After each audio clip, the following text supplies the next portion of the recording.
I bought this super cheap Porsche Boxster for just £3,500, around £1,500 cheaper than they're usually worth. So I want to take that £1,500 saving and use it to buy modifications to make this Boxster the ultimate cheap Porsche. I've got a £1,500 budget, although I'll have to sacrifice 1% of that money, as in the first episode of this series, I agreed to lose £5 for every horsepower lost from factory. Now, this is a Porsche, so mods can be hard to find and expensive, so Edwin might not be able to get much for his budget. However, I do have a few tricks up my sleeve that mean our money will go a little bit further. Now, this Boxster is a clean, low mileage, really quite nice car, so I'm not going to ruin it with modifications like a lot of you in the first video that we did with it thought I would do. Shame on you. What I want to do is make this OEM Plus. Which is what the manufacturer might have done had they been given a bit more free rein to do what they want with the car. Just a little bit nicer. Someone who doesn't know as much about cars might think it was factory. And the first thing, for me, it's always wheels. I actually quite like the wheels that are on it, but the only Boxster I've ever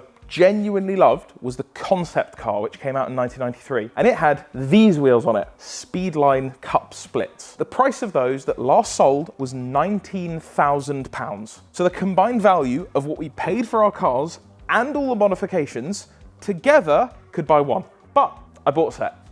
There you go. How did I afford those? Because they're not real. They are replica wheels. The original ones are simply too expensive, and these ones cost me £695. We're gonna gain a little bit of weight. Of course, the original Porsche wheels are better. Oh well, I'm putting them on the car. The tires on the original wheels were quite old, so I replaced those as well. Some Accelera 651s from Tyre Streets, but they cost me, it comes out my budget, £400. You're well over £1,000 deep and we're at the beginning of the video. Yeah, we're gonna get these on, but first, I'm doing a little lesson on how you work out fitment and how you make sure that things like this fit on your car, because a lot of people comment about this often. There's going to be a few different numbers that you need to work out. Firstly, 18. That refers to the size of the wheel. The diameter, it is an 18-inch wheel by 7.5. That is how wide this wheel is. This is a 7.5-inch wide wheel. And then the last number is ET50. If you're German, you know it stands for Ein Press tiefer. All that number refers to is how far in or out the wheel sits. All you need to know is the higher number the ET is, the further in it will tend to sit. The lower that number is, the further out it will tend to sit. One of our new front wheels over there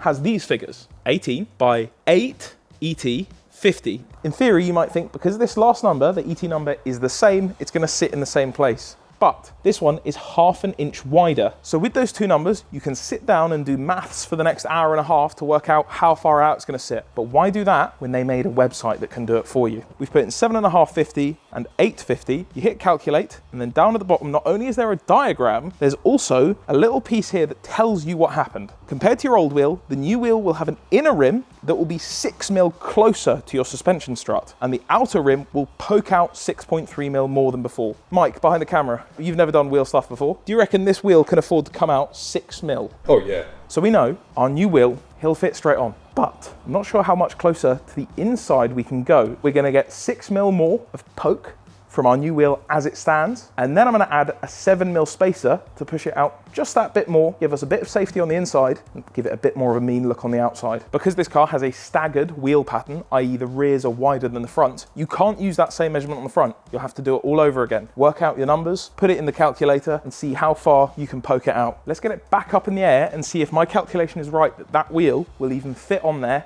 without a spacer, without any other work. Right, we're there on the front. We've got space on the back too, but two things. Firstly, we've still got space to come out. A little bit. You got to fill it. That's how you get good fitment. I've got some spacers laying around from the Porsche, which will cost me nothing. But the second thing that's not good is this gap right here. Obviously, we're on a lift right now. That space is bigger than when it's on the floor. But even then, don't like that gap very much. We're gonna get some lowering springs on this car. Before we go any further with the Boxster, this is a quick reminder that if you're buying a used car, you should always run a car vertical check. Hundreds of cars get crashed every single day, and some of them get repaired and put back on the road in an attempt to hide their dodgy past. With a car vertical report, you can find out that shady history. All you have to do is enter your reg number, or you can enter your VIN, and Car Vertical will tell you if that car has been crashed, stolen, or clocked. Now, naturally, when I went to go and buy this Porsche Boxster, I did run a car vertical check, and thankfully for me, it has green ticks for odometer, finance, and damage, because I'm better at buying cars than Will. On the other hand, this 7 Series hasn't been so lucky, because not only have we got yellow warnings for mileage and the title check, but we've also got a yellow warning for damage, and if we scroll down, we're about to find out why. This car has been completely written off. And if we scroll through, look, that is the entire engine and gearbox that has been ripped from the car in the accident. Now, you are unlikely to see this car back on the road, but someone might try and take the VIN from this car and put it on a stolen car or a reshelled car, perhaps in a different country where they can erase the records. But with the VIN number from this and a car vertical check, you can find out this shady past. So anytime that you're buying a car, van, motorbike, or even if it is one of the nicest Porsche Boxsters, you should still run a car vertical check to make sure that the price you pay for it matches its history. And as an added bonus, Car Vertical are offering you guys 20% off when you use code TDC.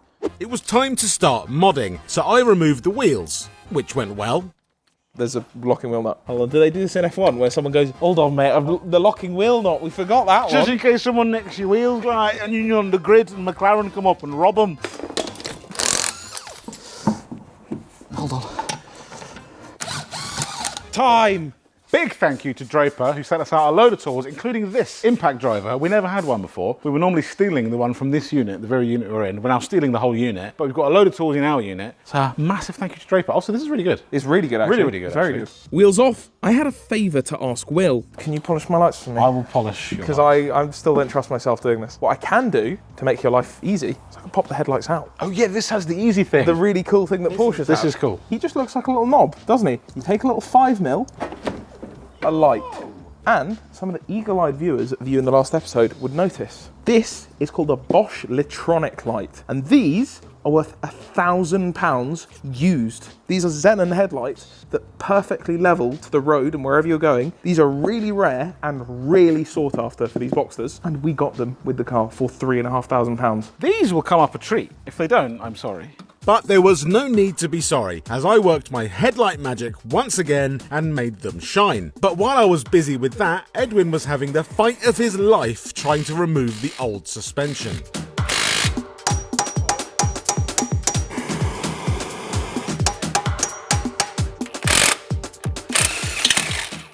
What was in there? That was...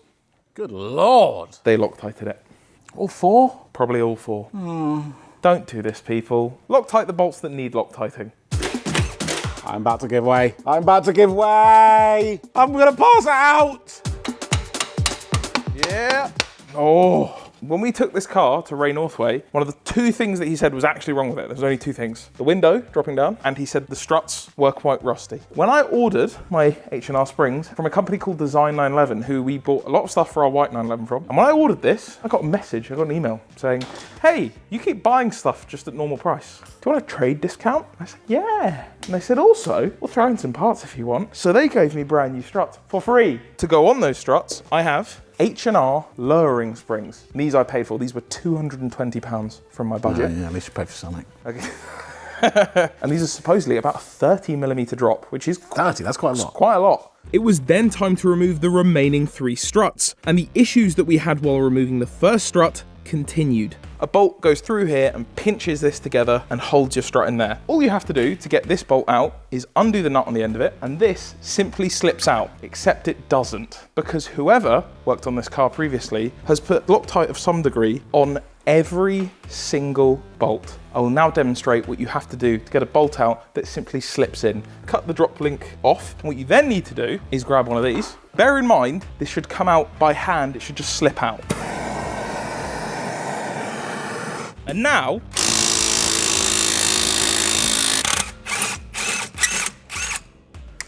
bolt out. That should have been a 5-second job. Original strut out. The strut, as Ray said, as he told us, looking a little bit crusty, but the springs looking in good condition. I might be able to sell those springs and get some of my money back. All we have to do now is get this spring off, which is time for Will, the scariest part of working on cars. But it doesn't have to be as scary. You have something like this, a spring removal tool that's not the death compressors. Simply gonna stick this in here, pretend you're doing a hoe down or something. Or you're a Honda person trying to get out of a parking space. Wham, bam, bam, bam, bam, bam, bam, bam. Or an Uber driver on the brakes. Simply take the top nut off. Keep note of which order things go in. This lives that way up. He doesn't live that way up, and he doesn't live under him. And now this guy simply comes off, and there is your old spring. And there is our old strut versus our new one. And this thing is a dust boot. That cover just protects dust from going in there. This on the top is a bump stop. If you go over a really big bump, this contacts first so that you hit rubber on rubber instead of metal on metal of your damper bottoming out. So you stick that on first. With that, I reassembled the suspension in the same order I took it apart in. There you go, that is ready. That needs a final tighten. I tend to do that when it's in the car, on the floor, so you have the weight of everything pushing against it. Before Edwin could go any further, he needed to remove the rear suspension. But one thing about this car's design would make that pretty tricky. Where we have our shock tops, there is an engine and a convertible roof. So we have to get around that. So Porsche have given us a little access bit. There's one of them. The other one is under there. It's a bit harder to get to, but we can. And then the other one, we pop the boot open to get to, and then you can get in from in there. What a terrible thing to work on. Another reason why convertibles are whack. If you haven't heard that, Will and I have had a lengthy argument about convertibles on our podcast. If you haven't listened to our podcast, go listen to our podcast. It's called Cars Rule Everything Around Me on Spotify, YouTube, on our second channel. Also subscribe. We keep forgetting to tell you to. Please subscribe. You know, if you like it, stick around. If you don't, Stick around. why are you here? But also stick around. This is a great place to store drugs if you're smuggling stuff. Oh, I didn't realise the camera was rolling. This is a great place to store shopping if you needed extra space. Rear shocks easily removed. I got rid of a visual feature that I really wasn't a fan of. A lot of you commented in the last video that these are actually very important because they stop debris going into your front radiators and clogging them up. Is it worth it to have something that looks like this on your car? No is the answer. That looks just better compared to holding back chickens and WhatsApp. It's a new morning. I went to fit the dampers, the new dampers, and they weren't the correct parts. So I rang up Design 911. They said, no worries, we sent you out the wrong parts. So instead, we'll send you another set. And this time, they're Bilsteins. That's a come up for this car. It's annoying is what it We've is. got, hey, but they're still free. And I'm going to build this rear while Will sticks that front one in. In he goes. Very nice. There he goes. Lovely. Fresh Bilstein strut in, it was time to install the new drop link. I spoke to Ray Northwaite, and you can see here, there's none of that Loctite stuff that they had put on here. He said that it's common for it to come with Loctite on it, but it has the correct amount so that it should still slide in and out. What he thinks is that someone took this out before and re-Loctited over the Loctite that was already on there, which is why it was so permanently seized in the car. So we can chuck our new ones in. That looks perfect in there. Shout out Design 911. Thank you very much for sending these over. I want to see it on the floor, sitting all nice and low. Let's get the rest of it done.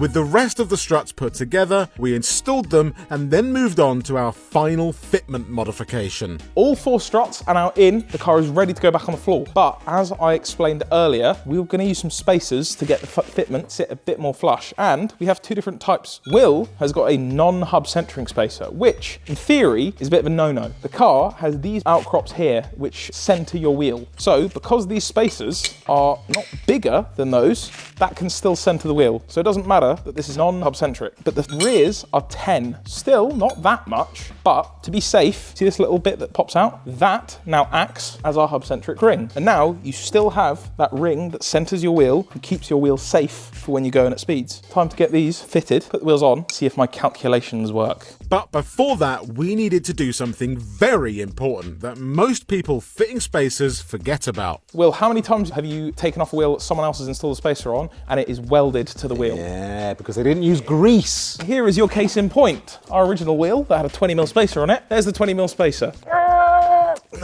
Will, please, with all your might. You can use a little bit of copper grease, smear it on the face, not on your brakes, put it just on this part here, and it will help a little bit in stopping it welding itself to there. And also to reiterate, the front ones I stole off myself, but this one, they cost me, I think it was £52. Ben will put on screen how much it cost. It did come out of my budget. Spacers in, it was finally time to get the new wheels on and find out if I had improved or ruined this cheap Porsche. Moment of truth. Let's get that on. Ooh. Now these are the big ones. These are the important ones. The rear dish on these should be quite nice. It's like doing drugs, Edwin. This is true. Getting the old fitment dialed in. It's just such an instant nice change. all 4 wheels on, it was the moment of truth. Also, who's going to be the first to say it? Mate, it'll settle. It will settle, mate. Oh, keep on coming. That's nice. Oh, this is exciting. These are good. You know what? I even undercooked the front. We probably could have gone for 15s, but for safety's sake, keep it there right now. And then when it inevitably annoys me so much, I'll go out and spend my own money and get bigger spaces. Look at them though, with the chunk of the tyres.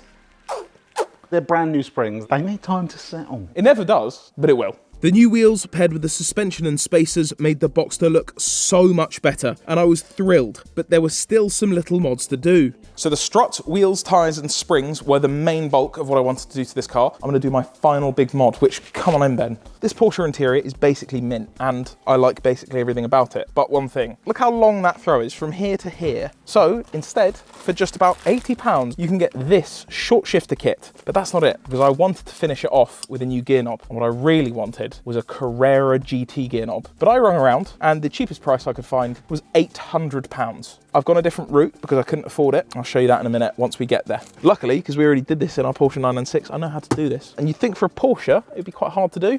It's not.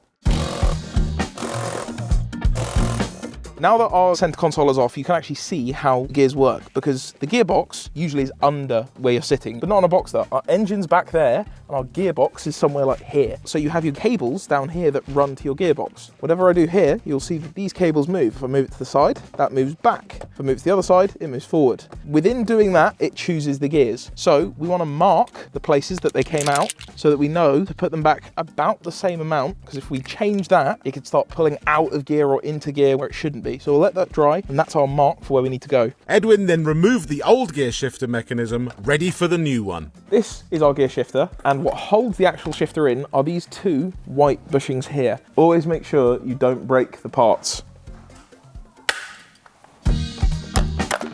There we go, there goes that one. Oh, there we go. As compared with this one, the actual part that it levers on is a little bit shorter on the new one. So that is going to give us, especially with the fact that it is metal and not with these plastic bits, give us a nicer, tighter throw for not bad money. I think it was 70 or 80 quid. You can find these on eBay. You can find Design 911 have them. We'll swap this part over, stick it back together, put it in the car. So that's what I did, and meanwhile Will was installing my shiny new number plates. It's all in, it's all back together. Oh, and it's so notchy. But this guy right here, get him out of here. William, if you'd like to do the honours, please. Thank you very much, William. I'm ready for this. This is peak Porsche mods. As I said, a Carrera GT knob is £800, and inside is a Beechwood gear knob from Built by Basil. He's a guy who basically custom makes any gear knob you want. Got in contact and said, do you have something Carrera GT looking? He said, yes, £80 out of my budget. Of that, Literally 10%. the final point of the Boxster. That's pretty cool. That's cool. I'm happy with that. It's also much better than that. That is one of the worst gear knobs ever attached to a performance item. What finishing touch. The mathematicians among you may work out that I've gone over budget, but that's okay, because lots of the parts I'm taking off, like the wheels and the original springs, are in good condition, so I've sold them to make some money back and bring us under our £1,500 budget. I was absolutely over the moon with all of my mods, and the Boxster was looking amazing, so the finishing touch was to give it a proper clean.